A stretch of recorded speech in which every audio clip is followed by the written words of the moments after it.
Coming to you live from our studios here at Kokomeme in Accra, this is Joy News Prime with me, Carlos Caloni. In this bulletin, government launched the One District, One Warehouse initiative to solve problems of post-harvest losses in Ghana.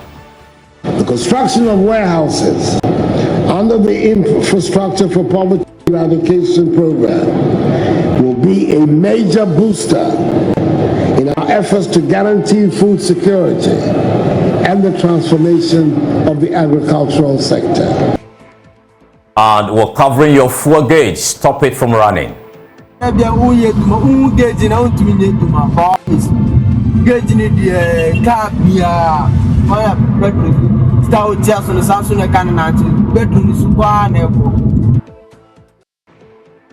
Also, traffic lights across the nation remain dysfunctional due to this vehicular knockdown continue to pose a danger to commuters.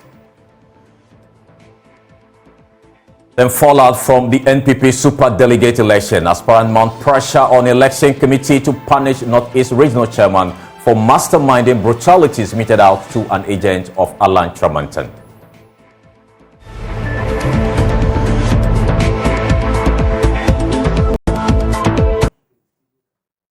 Thank you so much for joining us here on Joy News Prime. Now, in 2018, government started the implementation of the One District, One Warehouse to solve problems of post-harvest losses in Ghana. While some warehouses have been operationalized, the warehouse in the Kasana-Nankana West District in the Upper East region remained closed. Security man at the facility has started rearing poultry there. Features editor Jojo Kobna reports.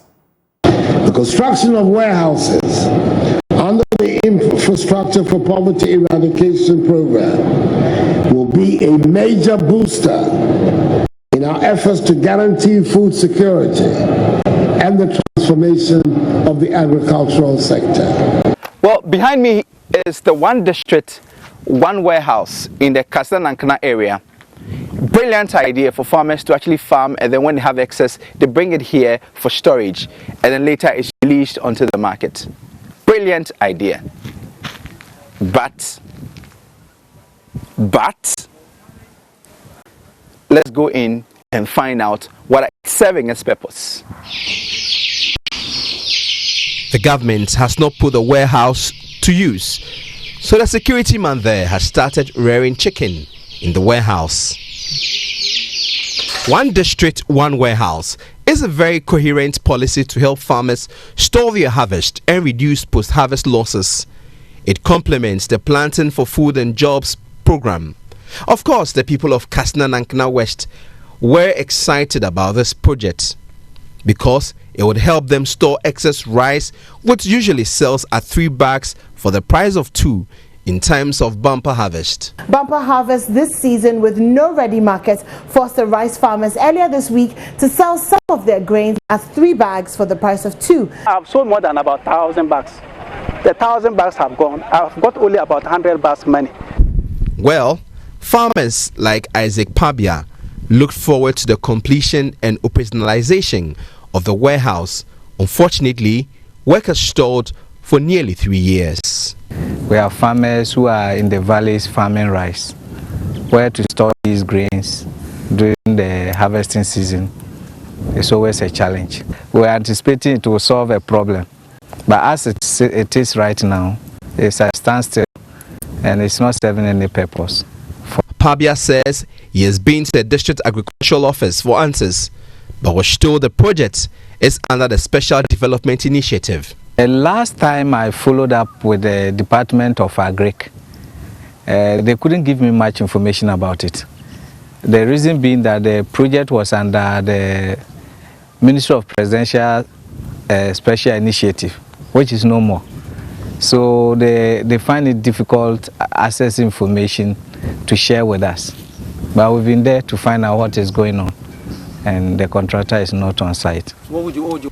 This project is under the Infrastructure for Poverty Eradication Program, IPEP.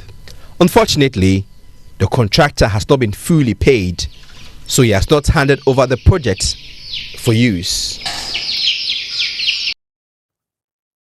Now, the recent hike in fuel prices appears to have moved a number of commercial vehicles or drivers into finding new ways of dealing with the impact. Now, the fluctuating prices seem to be taking a psychological toll on drivers.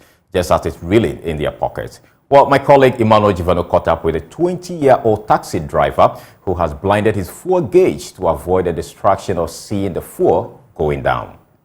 He said when it was low, rising, says still have to know Bimusa for 80 the dropping. I didn't remember service. I know crop on the full dropping now.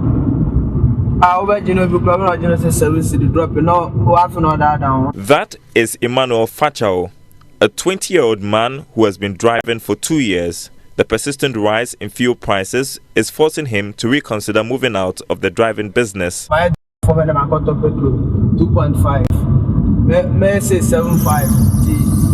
After the carnival question, you go, she went to when I saw the way to my account and the police station.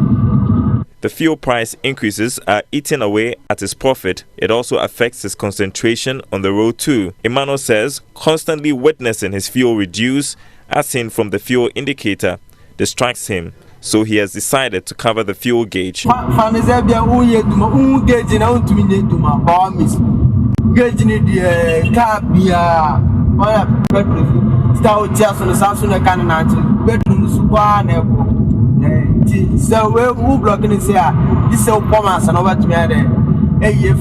reduce the frequent visits to the filling station, Emmanuel opts for short distance rides. He believes short distance rides are more cost effective than long rides, although he admits the bargains from passengers can be irritating.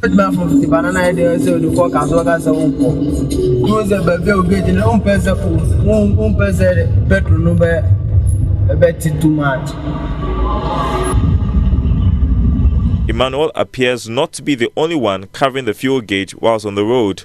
Some commercial drivers also cover the fuel gauge.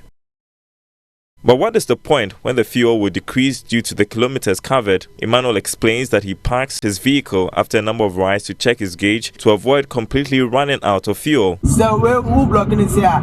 This is a commerce and over to me there. Hey, so petrol and me feel too. But I said, me feeling, who feel with me feeling 2 million, 2.5 and 3 million. What I say, the Sana boy, the Sana boy. In December 2021, when he started driving, petrol was selling at 6 cedis 80 pesos per litre. Now petrol is selling at 13 cedis 50 pesos per litre. This represents a 99% increase in price. Should the fuel prices continue to escalate, Emmanuel fears he'll be squeezed out of business.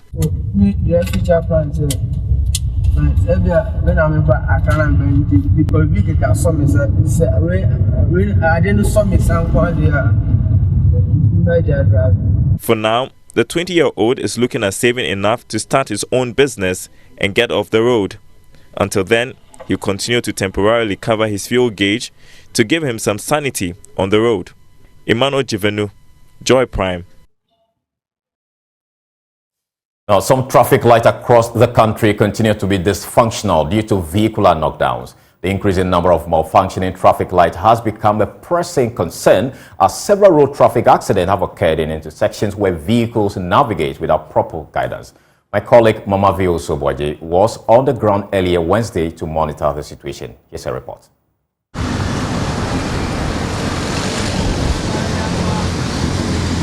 In line with our road safety campaign, today we've come out to report on the non-functioning street lights. We've been to the traffic lights at the Accra Psychiatric Hospital. We've been to the Electoral Commission area. There's a crucial traffic light there that's also not been functioning for weeks now. There have been accidents at that particular spot. We've gone to the TUC traffic light. That's also a really busy area. Traffic light hasn't been working for a while.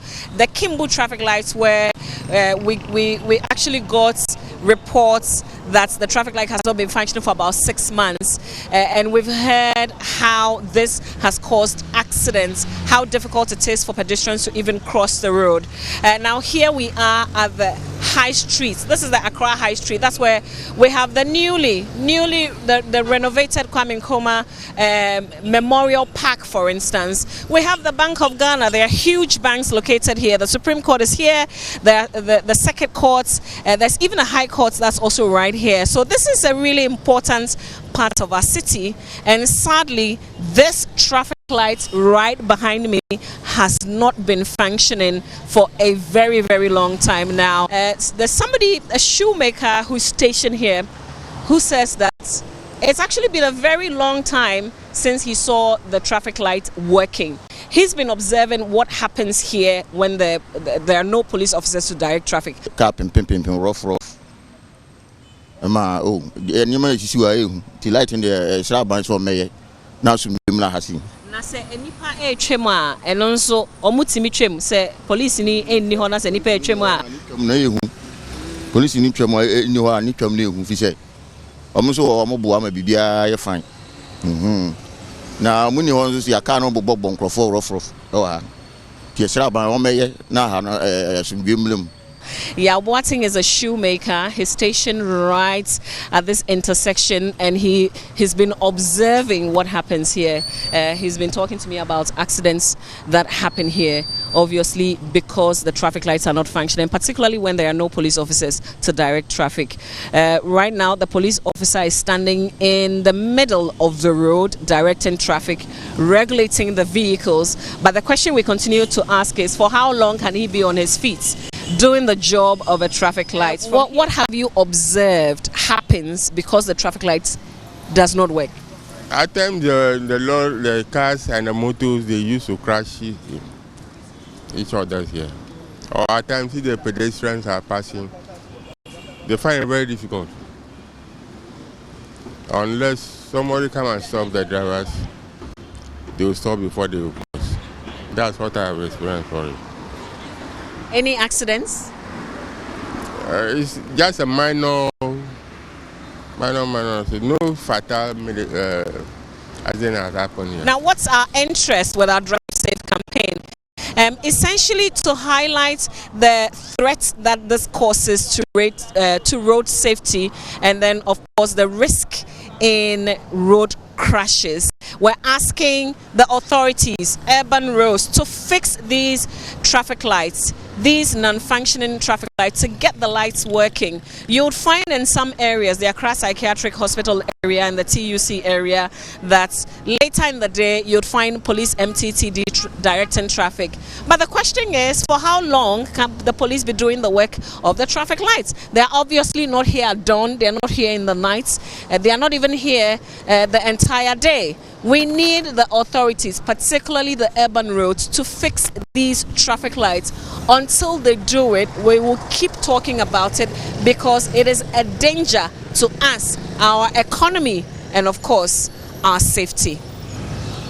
For Joy News, Mama Vioso Abuaje reporting. Away from the story, environmental conservation organization Rocha Ghana is questioning why institutions like the World Bank will continue to fund the reclamation of lands devastated by illegal miners at the expense of the ordinary taxpayer. Data from Global Forest Watch indicates trees sitting on 1.41 million hectares of land, equivalent to half the size of the Ashanti region, were destroyed across Ghana between 2001 and 2021.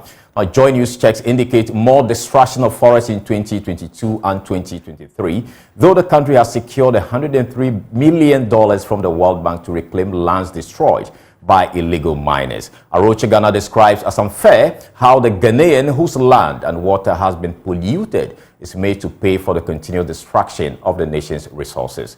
Deputy National Director of Organization Dare Bosso spoke to Erastus Asari-Donko in this upcoming documentary, Forest and the Siege. Think of Ghana's forest as a pair of lungs or kidneys, cleaning our air and water, regulating rainfall, sunshine, and serving as a buffer against natural disasters.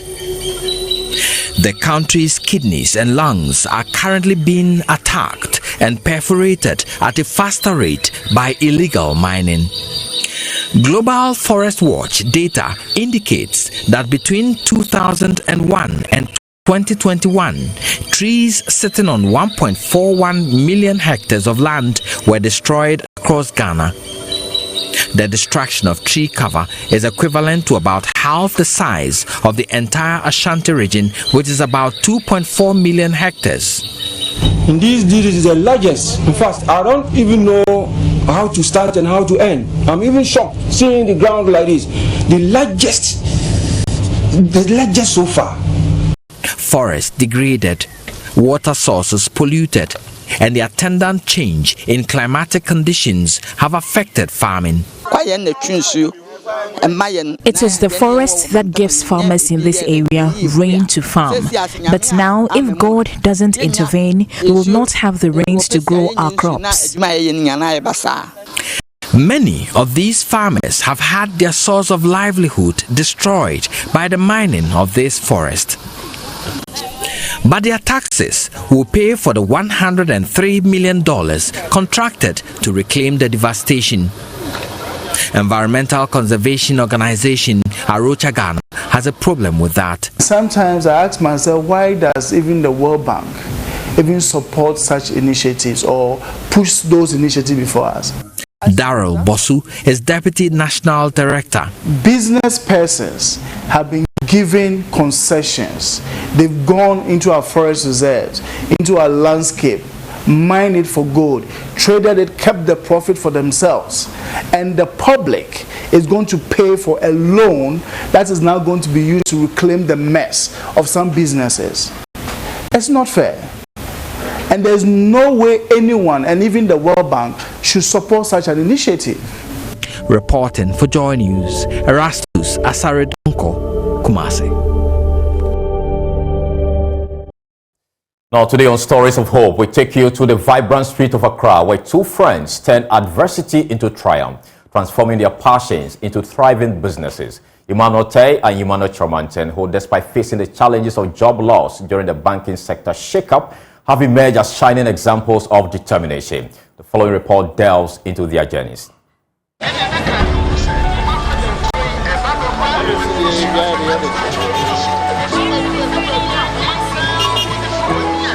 Hello. Yes, Quick Rent Africa. Emmanuel here. Okay, what kind of property is that? 2-bedroom apartment at La Paz.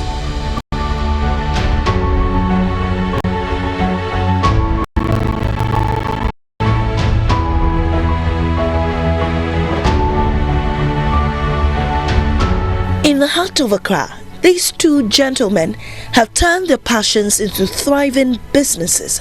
Emmanuel Tai, 32, is helping a client find a rented apartment, and his friend Emmanuel Kyerematen now constructs aquariums for homes and the offices. But it wasn't all rosy 5 years ago, when these two were laid off their jobs.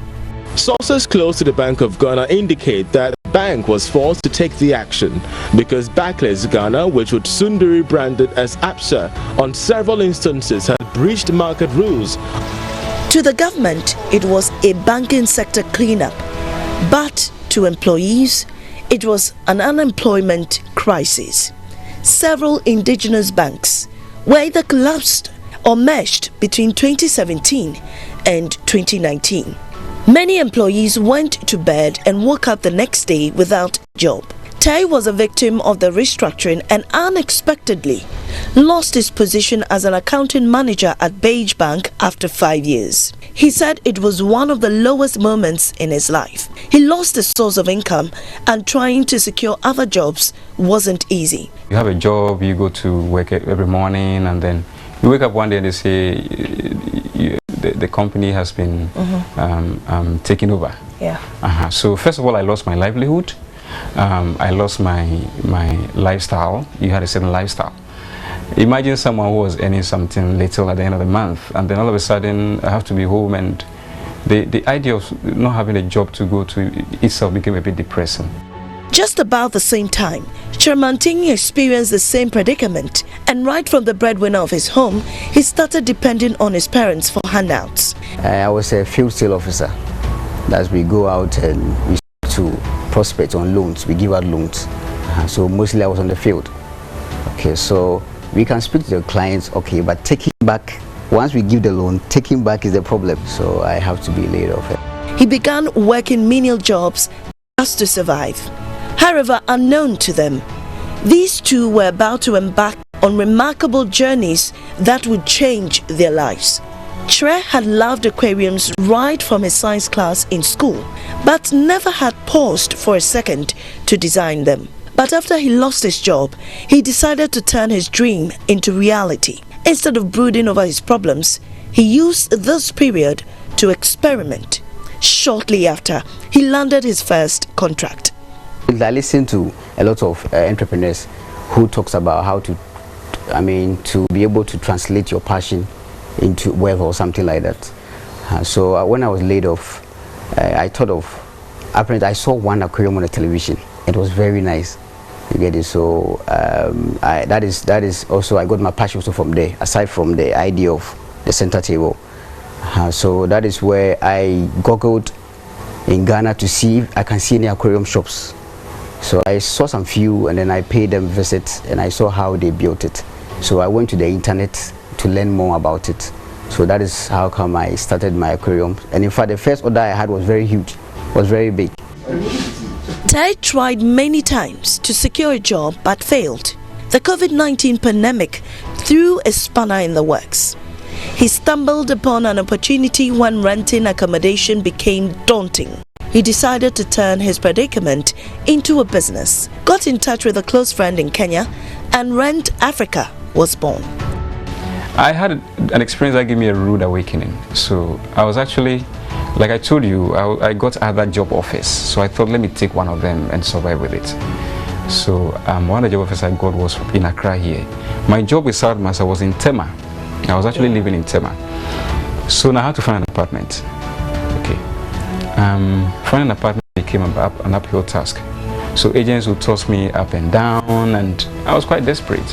Eventually, I got, swindled of about 3,000 cedis, and I didn't have the money already. So you can imagine.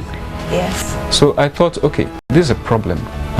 Like I told you, I've always been entrepreneurial. Okay. I thought, can I find a solution to this problem? Because I spoke to a lot of people, they have the same challenges. Can I find a solution and commercialize it? So that's what gave birth to Quick Rent. I wanted to build a platform that would help people to sit in the comfort of their home or office and then just plug in and get an apartment without going through agents and all their wahala. Hello. Yes, Quick Rent Africa. Emmanuel here. His business is just a little over 2 years old, but it is doing really well. He is optimistic his company will soon become a household name in Africa. The company is new. I've invested a lot of money already. I'm even out. Okay, there's more I need to do to grow my team. Okay. Like, for example, I need 120 brokers across the country. Okay. I have a team of 16 right now, so you can imagine. You have a wide gap to fill. You can imagine. You need to get people you can pay them. The dream is I'm actually looking for an investor to help me to be able to expand my team to cover the entire country.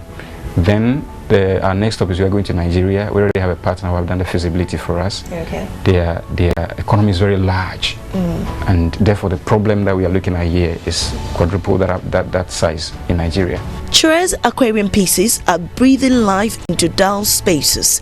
He tells me he's fulfilled doing what he loves and grateful that he lost his job.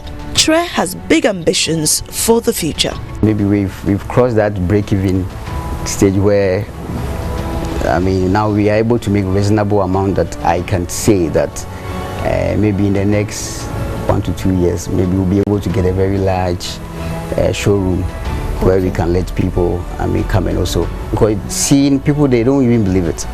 So the problem I even have is even when a customer happens to fall interest, making payment is the problem because I don't have a showroom. That's how come when you came here, there are signboard and things to show them that this is where I am.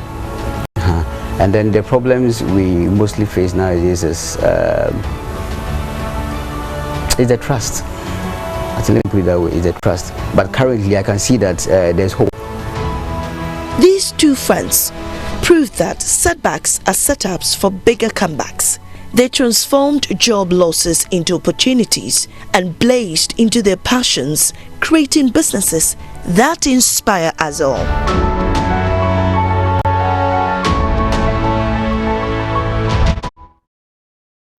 Lots of lessons there. But still to come in the bulletin, fallout from the MPP super delegate elections. Aspirant mount pressure on elections committee to punish Northeast Regional Chairman for masterminding brutalities meted out to the agent of Alan Kyerematen. Details when we return.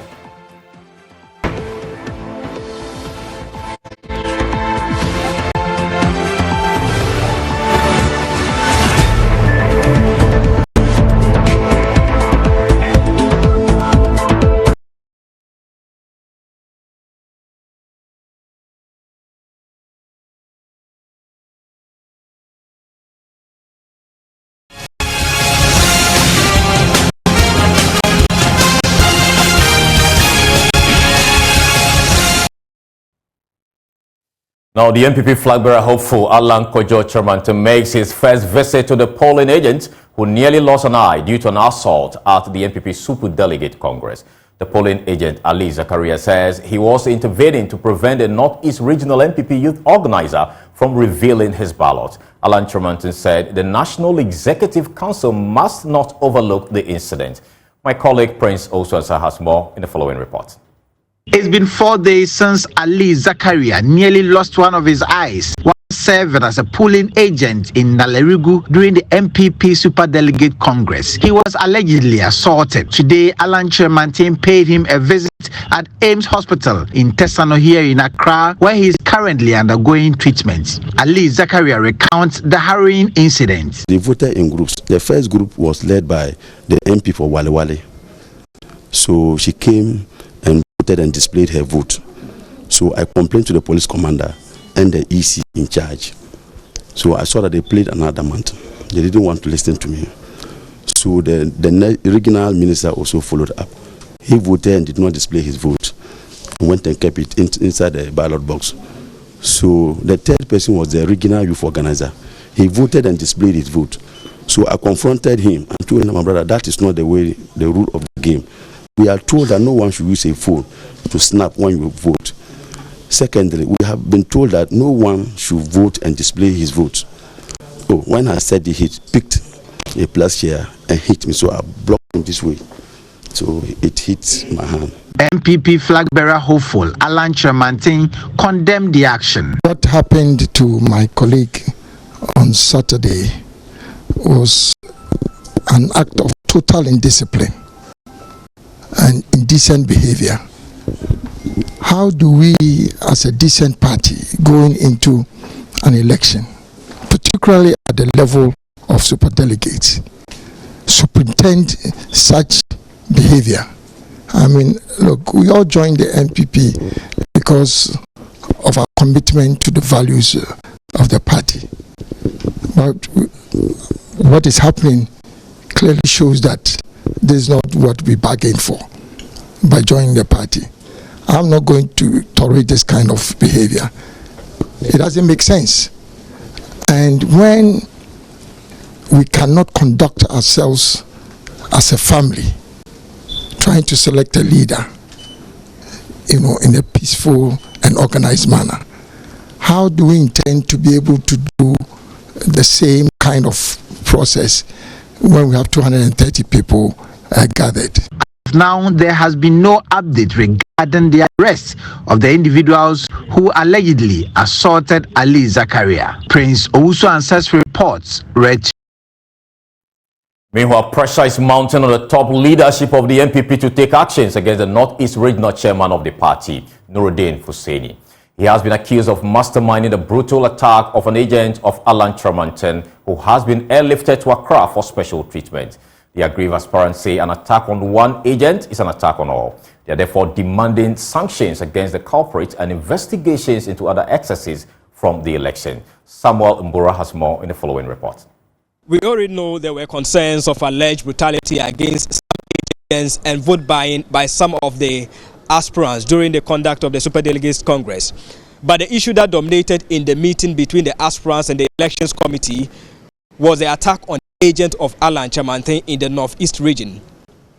Now Ahinto, who speaks for his campaign team, said they have presented the evidence to the committee and are expecting the committee to expedite actions against the culprits. We hope that the committee, after receiving these reports, will not just keep them as reports, but especially the party executives, particularly regional executives, who are found to have been culpable will receive the necessary disciplinary action to send the right signal.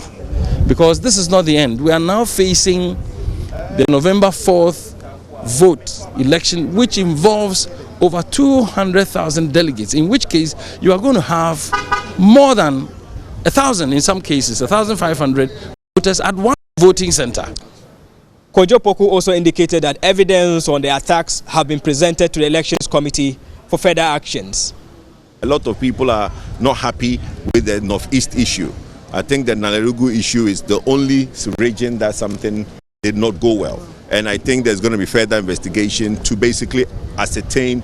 And there are other regions that some of the aspirants also have problems. But for all of us, I think the general consensus is that Northeast is where the problem is, and we need to resolve that. But what was your concern? You also contested the... Yes, but I also had a concern with Northeast, which, like I said, we all seem to think that Northeast is an issue. And I think that the election committee is dealing with that. Okay, there was Kennedy Japan, who was captured in the viral video expressing his anger about the maltreatment of his team at different locations, came with his agents that were reportedly attacked and intimidated as proof of evidence. One of them was even in a neck brace. Meanwhile, the Elections Committee of the MPP said they will take the appropriate actions if the facts are established. Alexander Afenya-Markins speaks for the committee. I must say that we had a fruitful engagement, very fruitful.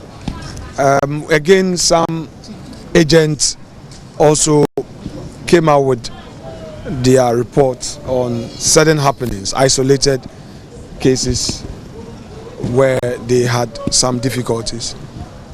We heard them. They had an opportunity to give us a full report of what happened.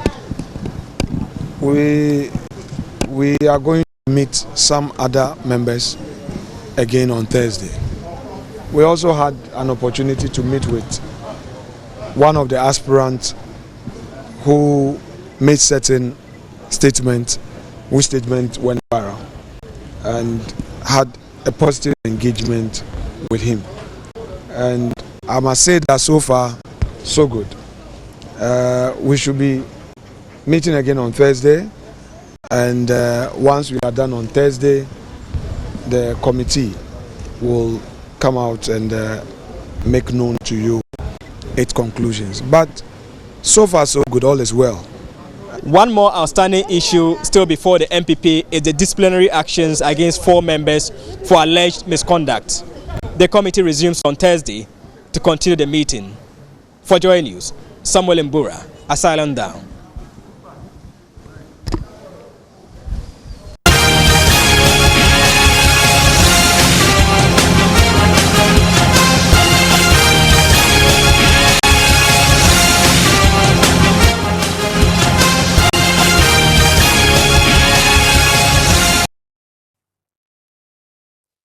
Take action to deal with terrorist groups moving from the Sahel to the Gulf of Guinea. These are the words of President Akufo-Addo as he tasked maritime security chiefs and other stakeholders to stop the threat. Speaking at the 2023 International Maritime Defense and Exhibition Conference, he said Ghana has not recorded any issues of piracy or armed robbery in its maritime domain since 2022.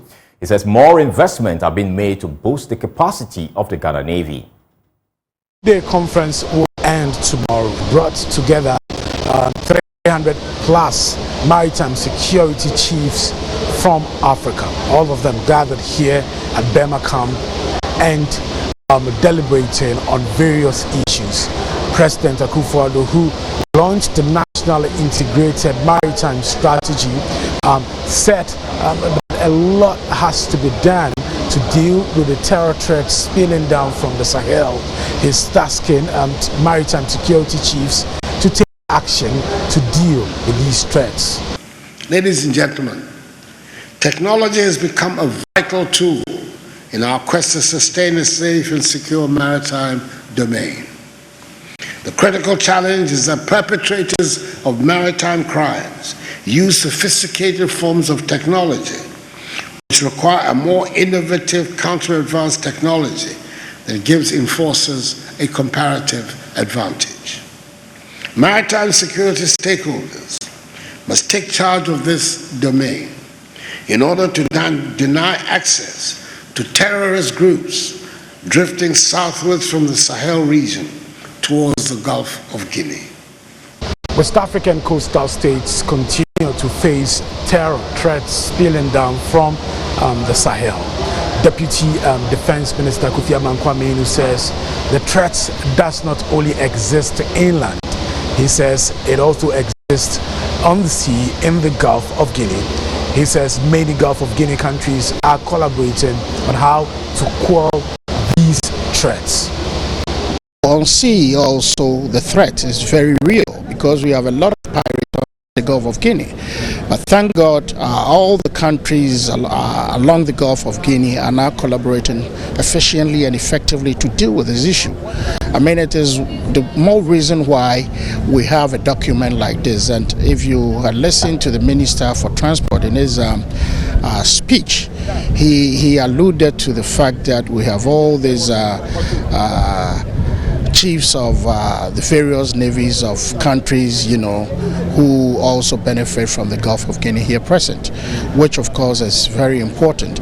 This in a way is to help deal with the issue of piracy. Piracy, of course, it's, you know, people do that for criminal, you know, adventures and all manner of negative stuff. And so this thing is it's in a way to nip these activities in the bud to make sure that as a nation we're reaping the benefit of. And so yes, on sea the threat of terrorism is real, but when you have this collaborative effort from all the agencies and ministries, it is better dealt with. Now, residents of Nawuni in the Kumbungu district of the northern region fear there could be flooding in the area as the Nawuni River fills up. Even before water from the spilled Bagri Dam gets to the area, it is flooding. Now, the residents have called on government and various stakeholders to intervene. Nawuni and 6 other communities are farming and fishing communities near the Nawuni Dam. Each year they get flooded. In some instances, lives have been lost whilst properties destroyed. In 2021, the situation worsened, leading to the people living in very deplorable state. This compelled the chief of Dalong to allocate 26 acres of land for the residents to relocate to higher grounds. But 2 years down the lane, the residents are yet to relocate. Assemblyman for the area, Alhassan Yusuf, said even though water from the Bagri Dam is yet to arrive, their homes are flooding already. This year like this, you can see the water started coming. So as we all know, it happened somewhere August to September, but it has already reached our houses. So with the fears that we are having is that we don't know. Yesterday they told us that they've opened the Bagri Dam. By looking at the situation of the water now, that's the rainwater. So we don't know how the Bagri Dam also come. So that's the fears that we are having. But we prepare ourselves because we can't be sitting down every year crying that people should come out and help us. Though we have to also do something. And the arrangement that we have kept in place is that whenever the water comes to our rooms, we have to move to the next community. That's Dalong. So this is the preparation that we have put in place. So the son of the Dalong chief, Shani Mahama, said it's about time the politicians stop the scamming and genuinely help the people relocate. And you know it is not that easy. They need resources, they need cement, they will need roof, etc., etc. They would need electricity extension to wherever they are going to build their homes. And they cannot do it without government. So the solution to this is settlements. How can we resettle them? That would be the best solution. Because where they are right now, also because the banks have been eroded by excavators, the sea sand winning miners. So these are challenges that the people have faced many years. And so it is about time government stop just coming when the people are in crisis to take pictures, beautiful pictures, and pretend to be helping them, but to come and help them resettle. As they talked about, they just need water extension to their place. They just need electricity extension to the land that the Dalong Lana allocated to them, and they will begin to build this themselves. but a community non-governmental organization, UPI, is leading a sensitization program to get the people moved to higher grounds even before the water arrives. Director of UPI, Abu Karid Abu, said as a community organization, it's their responsibility to sensitize the people. So it is our responsibility as an organization, as an indigenous organization, to engage the community, to create, make their mind set, prepare them well, so that at the end of the day, they will reflect soberly to see the effects of this flood. We are engaging them purposely to ensure that we prepare them well towards any eventuality that might come unexpected. And so we want to sensitize to them the effects of flood disaster. It has been a long trend. Every year there is flood in Nawuni, and people will pour in, they will give them some items. It hasn't solved the problem. So we want to engage them, prepare their minds, so that they will change their attitude. We come back with Showbiz.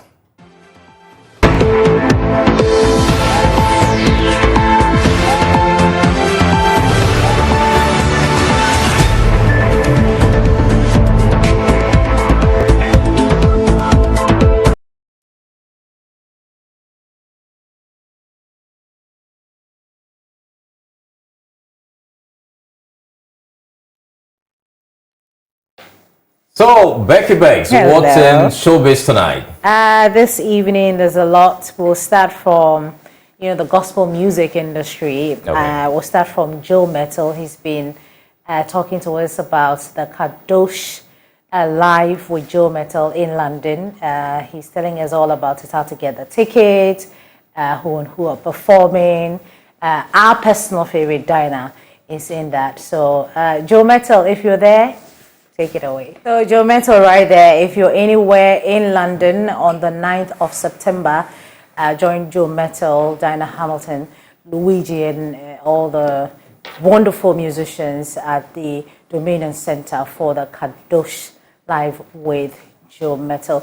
Let's talk about Kelvin Boy. Let's talk about the music industry and what we can do to make the music industry grow or make it better. Locally, actually. Locally, and also internationally, because there's a conversation about, growing our music industry, moving into the next level.